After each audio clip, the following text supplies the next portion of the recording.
I'm Mary. I'm an alcoholic. Um, can you hear me? Yeah, okay. So I am calling in from Baltimore, Maryland. My sobriety date is July 2nd, 2009. So I'll be coming up on 10 years. I can't believe it. Um, um, my drinking career was very short and brutal, which was a curse and also a blessing. I come from a family of alcoholics, many of whom are in AA with decades of sobriety. And all I remember growing up is just thinking I never wanted to be like them. They didn't seem happy to me.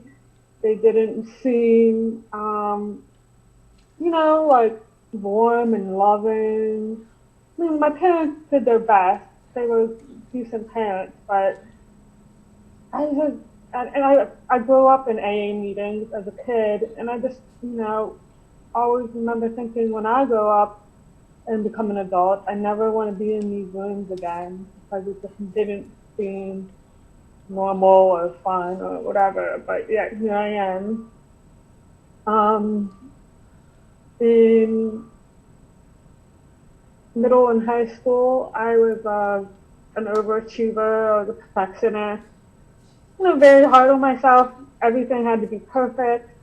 Um, and what I'm really figuring out now is that I was never really totally honest with everyone about how I was feeling. And I think it has to do with my hearing loss. I had cancer when I was a baby, and from the chemotherapy, I lost some degree of hearing. So it's just, even today, I'm really uncovering sort of this whole facade of always, pretending that I understand what's going on, I understand what's being said. And I also have depression, and I've had depression for a very long time. There's a facade that I'm doing okay, I'm hanging in there, I'm faking it till I make it. And it got me through, obviously, but it was really, the alcoholism just, I think, really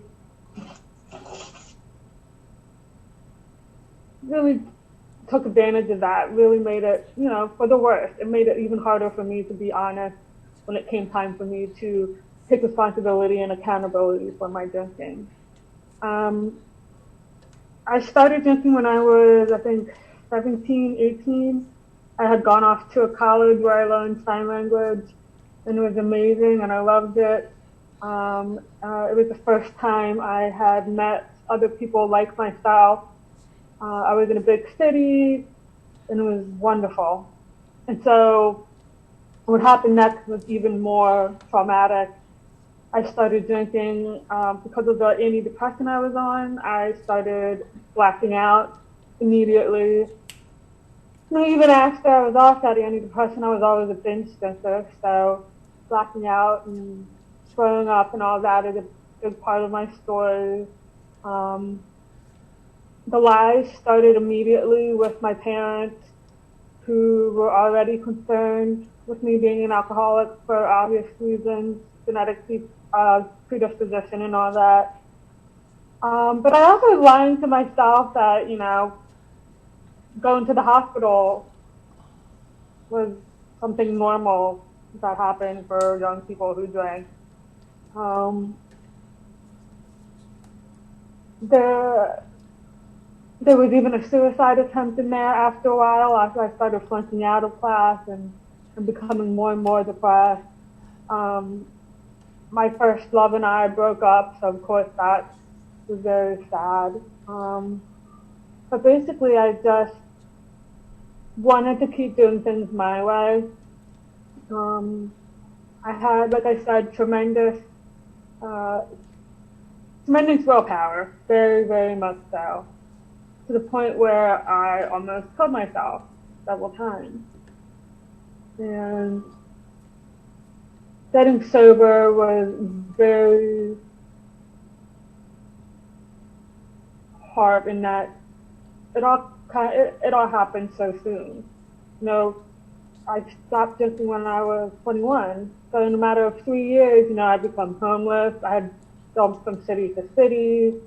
I had moved back home, lost friends, gone to the hospital, like I said, you know, gone to different schools, flunked out of them.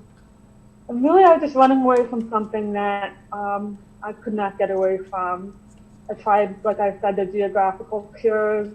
I tried working out all the time. I tried shopping, whatever could take me out of feeling unhappy and ungrateful for what I had. Um, and when I got sober, I was in a halfway house. At that point, I had gotten into a halfway house back in Baltimore.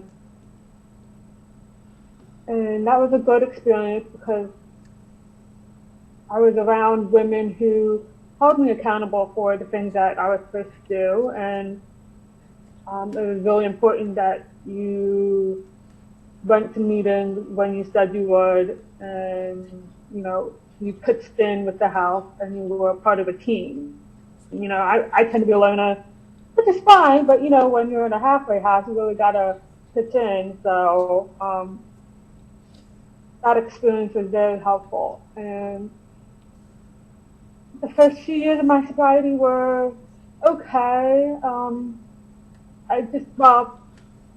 My life changed dramatically for the better in that, I stopped going to the hospital and overdosing and all that.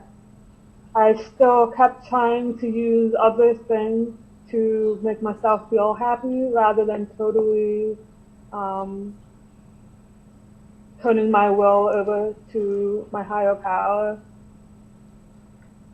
And I paid for that. I mean, I was still really dishonest with my parents, and that really damaged my character in their eyes. And even today, I'm still paying that price. 7, 10 years later, I'm still paying that price, and that's fine. That's my daily amends. But it's hindsight 2020. And it's really important for me today to stay true to my word. But eventually, I stopped, basically, quote unquote, overdosing on, working out, friends, dating, shopping, all of that, and really got down to business like a step. I think I've had 2 sponsors, and the steps were really hard for me because, well, at least the 4th and 5th step, because growing up, like I said, everything had to be perfect. So to admit that I had done something wrong and to admit that, I did something that no one should ever do or want to do or be in the position of doing was really hard for me. But AA helped me to meet other people who, like at college with all those deaf people and hard of hearing people, in AA I could meet people who went through exactly the same thing, not exactly, but almost the same things I had gone through, who felt the same things. And he could say, yes, okay, that is bad, and you do have a problem, but, here's our stories as well, and, you don't have to feel alone. And so that really helped to take a lot of stigma off of being an alcoholic for me, and it also helped to get me out of my own head, which is always so important. And I would say I got involved with, the young people in Baltimore area. That wasn't it wasn't a great environment for me, but, I did meet some people and I stayed sober and I did some institution commitments and home groups and all of that. And so that was crucial. It really set up a good schedule for me and support. Um, eventually, but even though I was sober, things were still unmanageable. I was asked to leave my parents' house. Of course, I shouldn't have even been living with my parents, but I was. And, we were just butting heads all the time. So I moved down to the city, um, basically. So it just goes to show that your life can be very, very unmanageable, even actively drinking. And so that's a whole new journey. I really like the city AA meetings more than I did than the younger crowd meetings. I started working at a job where I could use sign language every day, and I made a lot of friends who aren't in the program. So it was really good. I got into a relationship. It was very nice. It was good. I'm living in Midtown Baltimore because I wanted more access to communication. There's no interpreters currently. The intergroup website says there is, but I've contacted them and no one asked me. So the meeting I set up was one where, you could freely use sign language and talk at the same time. It's called SIMCOM, simultaneous communication. And for the first day, someone from Delaware showed up, and I was so taken aback, but I was also so humbled, um, and I was also a little sad because there's this person who has to come all the way from Delaware to get access to communication, equal access. But at that point, I had gone back to school at University of Baltimore, so I stopped. In the meeting, honestly, I was paying for everything. It wasn't really picking up. So I handed it off to someone else, and they're still running it today. And I think that's important because, I don't, my ego doesn't want to admit failure, but, obviously that person was a better fit for running the meeting than I was or am. And everything went okay until about a year and a half ago. I stopped going to AA meetings as often. Work started taking over everything. My depression also got bad. My meds were not as effective as they were before. And of course, me not wanting to, ask for help, all I did basically was just try to fake it till I made it, which is fine for some things, but when it comes to your mental health and your sobriety, it's not. And I had just gotten to the point where I was so literally, I was basically catatonic. I mean, I wasn't doing anything. I was barely feeding my cat, whom I love. But it was even a chore just to see them, to get out of bed to see them. And I didn't even go to the bathroom. I just didn't live anymore. And so the past year and a half has really been a wake-up call for me. I went to a psych hospital twice last year, lost my cats. They had to go into a shelter. I lost my apartment, which I love so dearly. I love just being independent and living in the city rather than out in the county with family. But I lost that. I had to leave my job. And it's just been a really rough year and a half. I've been trying different medications. I even did ECT, which is electroconvulsive therapy, which is, induced seizures. I had a seizure at the hospital when I wasn't supposed to, and so that was traumatic. So I've really been through a lot, and I think I've also been dealing with some resentment towards God, you know, and I also think that my concept of my higher power is changing, or at least the one that I had before is not efficient enough anymore. Um, Even though my family doesn't understand, I'm really intent on finding and setting up meetings where there is equal access, like sign language and interpretation. You know, I can speak relatively well and everything, but I prefer using sign language. And, you know, even over the past year, there was a period, maybe about 4 months, I went to an AA meeting every single day. And it just got to the point where I just couldn't do it anymore. I couldn't just sit there in a meeting, not hearing what was going on, you know, that's not fair. It's frustrating. I don't feel connected to anything. You know, I think most people would say, okay, you know, you're being self-centered and all that, but whatever, maybe I am, but I just couldn't anymore. So I stopped AA meetings at that point, which is why I'm really grateful. I said, thank you, Tim.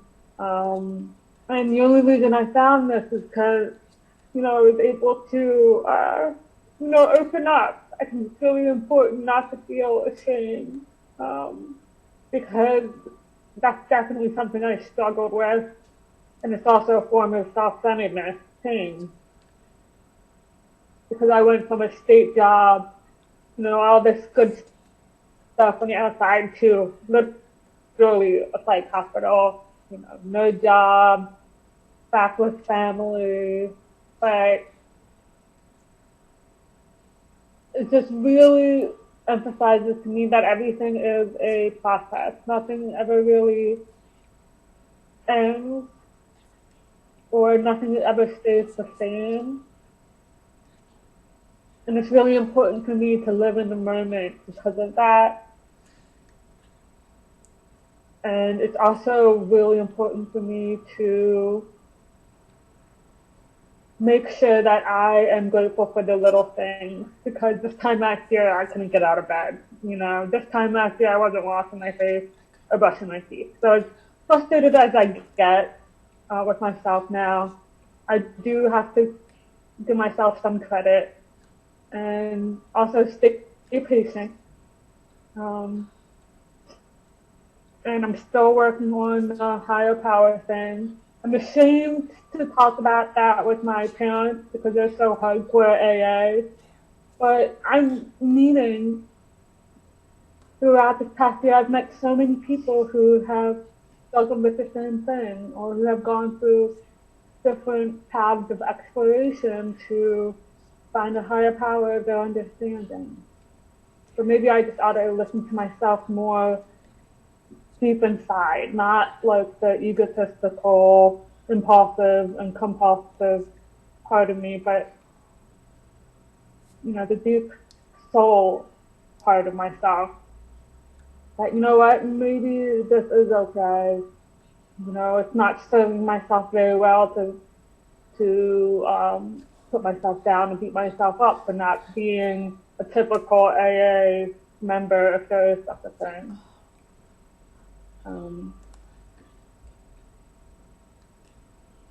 So yeah, July 2nd will be my 10 years. Part of me is like, oh my God, I need to be sharing at a home group. I need to get a chip and all of that, or it's not real. But I'm just not even, I don't have a home group. It's definitely a goal of mine to establish interpretation services, like I said, in Baltimore and DC. So I haven't completely ruled that out, but I'm just really trying to be grateful and, you know, not put myself down. Just in the moment. I mean, as cliche as it sounds, even though I wanted to die, I was before, not now. I was always so glad that at least I had my sobriety. No matter what, at least I had my sobriety. There was nothing that a drink would make better. Um, I have accepted that I cannot drink. And I know that there is something out there greater than myself, even if I don't have a clear understanding of that right now. And I think that's really important to hold on to whenever you're feeling impulsive urges or despair. And everyone goes through that. It's nothing to be ashamed of. So thank you for letting me share.